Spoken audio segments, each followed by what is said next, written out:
UP में होने वाले आगामी उपचुनावों के मद्देनजर सभी राजनीतिक दलों ने अपनी तैयारियां जो हैं वो तेज कर दी हैं। खुद मुख्यमंत्री योगी आदित्यनाथ अब कमान संभाल रहे हैं। वो ये कह रहे हैं कि चाहे वो मैनपुरी हो, चाहे खतौली हो, चाहे रामपुर हो, वहां खुद वो उतर के चुनावी जनसभाएं करेंगे, क्योंकि बीजेपी के लिए ये उपचुनाव बेहद अहम। मैनपुरी में डिंपल यादव हैं सपा की प्रत्याशी, वहीं रघुराज शाक्य को बीजेपी ने उतारा है चुनावी दंगल में। मैनपुरी गढ़ है सपा का, रामपुर गढ़ है सपा का, लेकिन बीजेपी की पुरजोर कोशिश यही है कि इन उपचुनावों में बीजेपी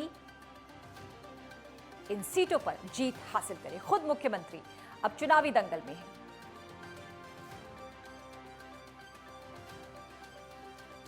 खतौली से बीजेपी प्रत्याशी राजकुमारी सैनी,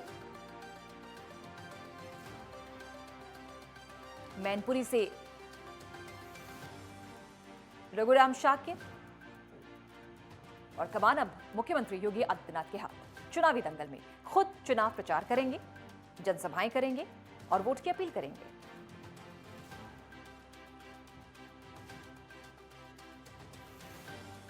सीएम योगी के हाथ उपचुनाव की कमान।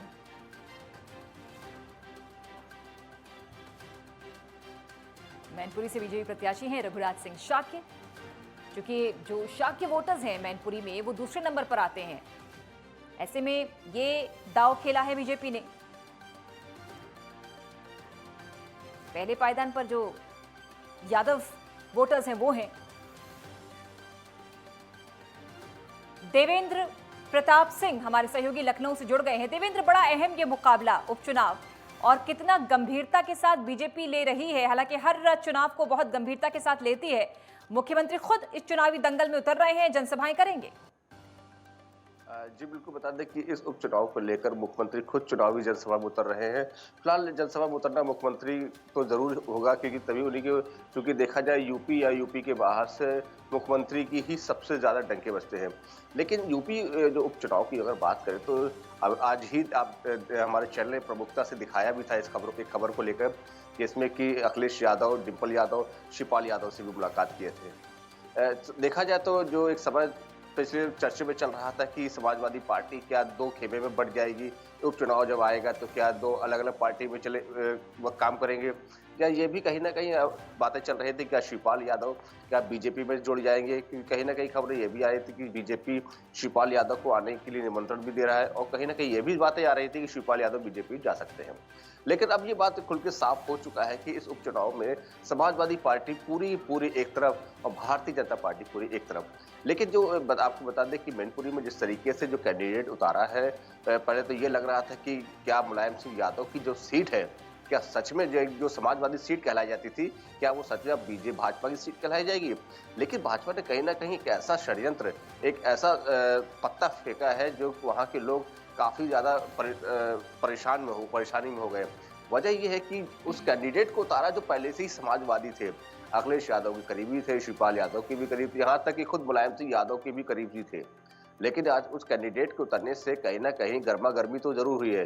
तो वही नामांकन के दौरान मुलायम सिंह यादव की जो जहां मुलायम सिंह यादव दफनाए गए थे, जहां उनका जगह बनाया गया हुआ है, वहां पर मत्था टेकने के लिए भी गए थे और उन्होंने मुलायम सिंह यादव का आशीर्वाद भी लिया चुनाव की जीत को लेकर। तो मैनपुरी फिलहाल डिंपल यादव, देखना होगा कि डिंपल यादव क्या अपनी सीट वापस ले पाती है अपने ससुर की, और समाजवादी पार्टी क्या उस सीट पर कब्जा कर पाती है। वहीं और अगर बात करें मुख्यमंत्री योगी आदित्यनाथ, वो भी लगातार अब ताबड़तोड़ जनसभाओं को लेकर तैयारी में जुट गए हैं। लेकिन इसके लिए आपको बता दें कि यहाँ पर यूपी में चुनावी जो एक मुख्यमंत्री का है, वो कह सकते हैं कि तूफानी ताबड़तोड़ चुनावी जनसभा है, वो बहुत जल्दी मुख्यमंत्री शुरू करने जा रहे हैं। तो वही विधानसभा चुनाव की जो देखा जाए तो अब पूरब की ओर से भी बढ़ना शुरू हो गया। ऐसे में कई दल हैं जो पूर्वांचल के जिलों में अपनी ताकत झोंकने के लिए भी तैयार हो चुके हैं। तो वही छठे चरण गोरखपुर को ले लिए सीटों को लेकर 41 सीटें हैं, वहां पर होगा। तो वहीं रामपुर में भी काफी ज्यादा सोच चल रहा है कि रामपुर में क्या सपा, यानी जो 2 सीटें हैं, कुल मिलाकर जो ये उपचुनाव है, इसमें सिर्फ 2 सीटों पर सबकी निगाहें लगी हुई हैं। वहीं समाजवादी पार्टी ये 2 सीट बहुत इंपॉर्टेंट मांगती है, इसे हम जाने नहीं देंगे। भारतीय जनता पार्टी का ना ये 2 सीट हमारी हुई है, उन्होंने अभी से ही दावा कर दिया है कि ये 2 सीटें हमारी है और इस पर हमारा ही कब्जा होगा, कोई इसको अब ले नहीं पाएगा। जो नेताजी थे वो अब हमारे बीच भले ही नहीं रहे, लेकिन अब उस वहाँ पर नेताजी को अलावा कोई सीट को देख भी नहीं पाएगा, इसलिए वो बीजेपी की हुई। रामपुर में आजम खां भी अब जेल जा चुके हैं, उनके इतने ज्यादा कांड हो चुके हैं कि अब वो भी अपनी सीट गवा देंगे। अब देखना ये होगा कि मुख्यमंत्री का जो जादू है यूपी में अब तक फिलहाल 2 बार चल चुका है, अब ये लगा तीसरी बार जो दौर है, क्या यूपी के मुख्यमंत्री का जादू क्या अभी भी चलता है? लोगों में जो मुख्यमंत्री के प्रति जो प्रेम है, क्या वो वोटिंग में देखने को साफ-साफ दिखाई देगा? जी। बिल्कुल। और इसी सीट को लेकर, मैनपुरी को लेकर के सारा फोकस मैनपुरी पर है। बड़ी सीट है, गढ़ रहा है सपा का, बड़ा फोकस बीजेपी का भी मैनपुरी पर ही रहा। पहले खबरें ये आ रही थी देवेंद्र के अपर्णा यादव को बीजेपी उतार सकती है और जेठानी देवरानी आमने सामने हो सकते हैं, इस तरह की खबरें भी थी और ये खबरें भी खूब छन छन कर आ रही हैं। जी बिल्कुल आपने सही कहा कि कहीं ना क्योंकि अपर्णा यादव ने प्रदेश अध्यक्ष है भाजपा के, उनसे भी मुलाकात की, मुख्यमंत्री से भी मुलाकात की और एक 5 KD में मुख्यमंत्री ने एक बैठक बुलाई थी, इस बैठक में अपर्णा यादव भी शामिल थी। तो कहीं ना कहीं ये बात खुल सूत्रों के माने तो चल रही थी और मीडिया में भी यही चल रही थी कि हो सकता है देवरानी जेठानी आमने सामने हो सकती है इस चुनाव मैनपुरी में, लेकिन ऐसा हुआ नहीं क्योंकि बीजेपी की सोच अलग है, वो आम जनता से अलग सोच के चलती है। हम जो सोचते हैं बीजेपी उसमें कुछ बड़ा ही अलग करने की विचार बनाती है। तो अपर्णा यादव का एक तो ना ही किसी लिस्ट में नाम आया है और सबसे बड़ी बात कि स्टार प्रचारक या फिर कहीं पर भी लिस्ट में कोई नाम नहीं अपर्णा यादव का। तो क्या कह सकते हैं कि अब बीजेपी को अपर्णा यादव की आवश्यकता ही नहीं रही?